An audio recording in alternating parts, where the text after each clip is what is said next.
বাংলাদেশ মারমা ঐক্য পরিষদের ২৫তম প্রতিষ্ঠাবার্ষিকী উদযাপন উপলক্ষে খাগড়াছড়ির মানিকছড়িতে আলোচনা সভা অনুষ্ঠিত হয়েছে।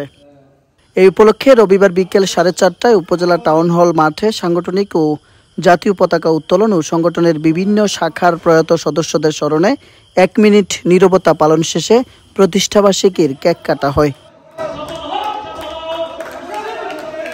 পরে টাউন হলে উপজেলা মারমা ঐক্য পরিষদের সভাপতি আপ্রসি মগের সভাপতিত্বে ও সহসভাপতি আবরে মারমার সঞ্চালনায় অনুষ্ঠিত আলোচনা সভায় বিশেষ অতিথির বক্তব্য রাখেন জেলা বিএনপির সহ সাংগঠনিক সম্পাদক হাবিবুর রহমান হাবিব, উপজেলা বিএনপি সভাপতি মোহাম্মদ এনামুল হক এনাম, সাধারণ সম্পাদক Mohammad Mir Hossain, UP panel chairman Mohammad Mosharraf Hossain, উপজেলা মারমা ঐক্য পরিষদের সাধারণ সম্পাদক আম্মে মগ, যুগ্ম সাধারণ সম্পাদক সলাপ্রু মারমা, জেলা মারমা ছাত্র ঐক্য পরিষদের সহ সাংগঠনিক সম্পাদক উক্কনু মারমা, জেলা মারমা যুব ঐক্য পরিষদের যুগ্ম সাধারণ সম্পাদক নিউসাই মারমা, উপজেলা মারমা ছাত্র ঐক্য পরিষদের সভাপতি থুয়ায়ঙ্গ মারমা, যুব ঐক্য পরিষদের সভাপতি উষাজাই মারমা ও মহিলা ঐক্য পরিষদের সভানেত্রী ক্রাফরু মারমা।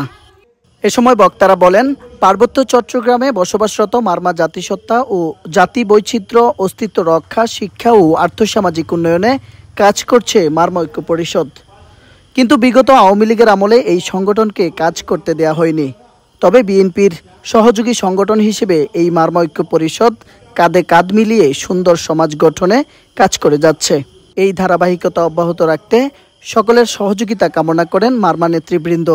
পাশাপাশি আগামী জাতীয় সংসদ নির্বাচনে খাগড়াছড়ি আসনে জেলা বিএনপির সভাপতি ও সাবেক এমপি ওয়াদুদ ভূঁইয়াকে নির্বাচিত করতে সকলের প্রতি আহ্বান জানান বিএনপির নেতারা। এ সময় উপজেলা ও বিভিন্ন ইউনিয়ন ওয়ার্ড এলাকা হতে আগত কয়েক শত মারমা নেতৃবৃন্দ উপস্থিত ছিলেন। ডেস্ক রিপোর্ট, মানিকছড়ি বার্তা।